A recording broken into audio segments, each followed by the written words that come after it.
Okay, here's part 2 of port placement surgery, what to expect, what it was like for me. So here is me afterwards in the recovery room. They had just wheeled me out, and they went and got my bag with like my clothes and my phone and stuff in it. So I was able to take a selfie and document. But yeah, I was awake and feeling good and had no pain, no soreness. Everything was gravy. The loopiness does wear off fairly quickly. And then I started feeling more like my normal self. They had a nurse, of course, come check on me, ask how I was doing. She brought me some juice and some graham crackers. I was in like my own personal area, so it was nice. It wasn't like Gen Pop, you're with like a gazillion other people. Once they confirmed that I was like stable and ready to go, they called my husband and he came and got me. This is me without that stupid hairnet on, ready to go home, happy it's done, happy that everything felt, was fine, happy I wasn't in any pain. It was not as bad as I anticipated. Yeah, I was good to go.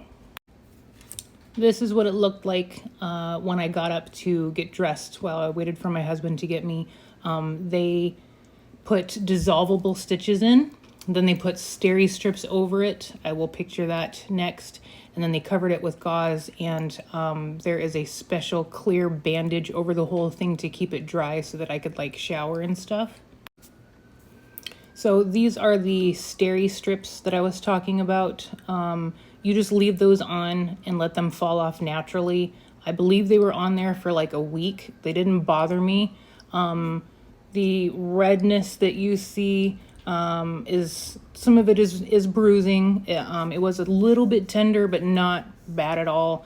But some of the redness, like up here, the clear plastic bandage that they put on me, because my head was turned this way and I was laying down when they put it on, I noticed that once I got home, and especially the next day, looking forward, and when I would stand up or sit up, the weight of your chest being pulled down by gravity was pulling on that sticker, and it was irritating my skin. So I ended up taking that stupid sticker off, and when I showered, I was just super careful about not getting this like super soaked or scrubbing it or anything.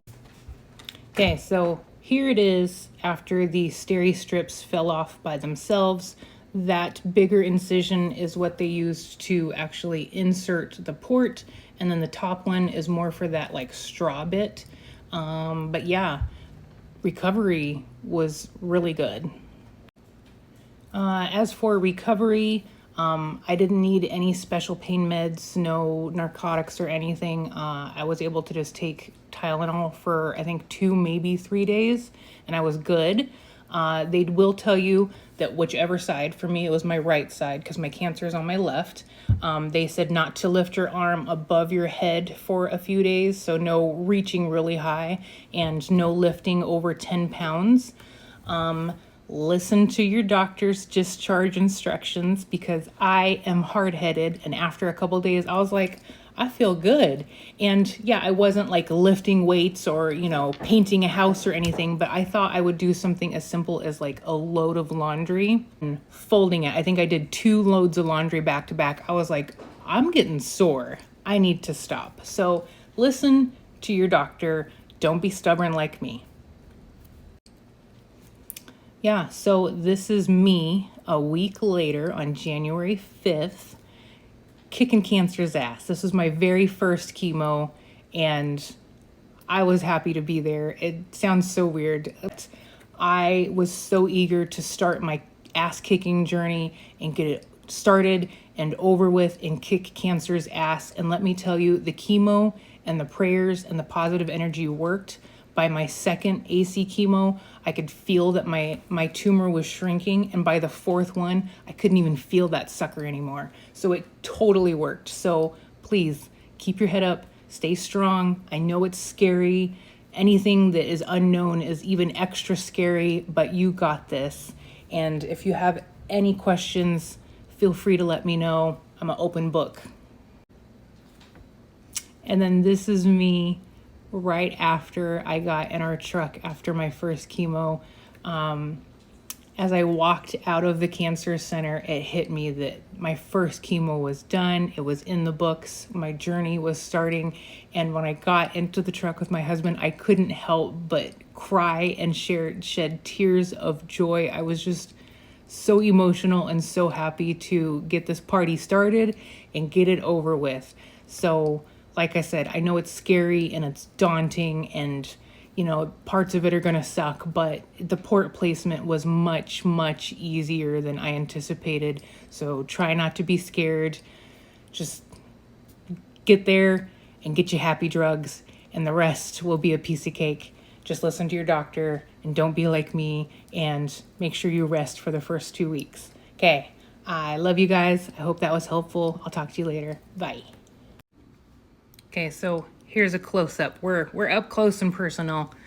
This bump here is my actual port. There is the incision where they cut and slipped it under there, and then there's the top one. And to be honest, it doesn't bother me at all. It's there. It's helpful. It doesn't hurt. It's not sore. It's just there, just hanging out, waiting until I need it on chemo days. And now that I'm past chemo, I'm still using it for my immunotherapy infusions, and I will get this removed probably February when I finished. And my surgeon said it's quick and easy. They will put me into twilight sedation again. Secretly excited for that. And then they will make an incision and remove it and stitch me up. But yeah, they used dissolvable stitches and then glue and the steri strips, so I never had to go in for a follow-up to have them remove stitches or anything. And yeah, it healed beautifully.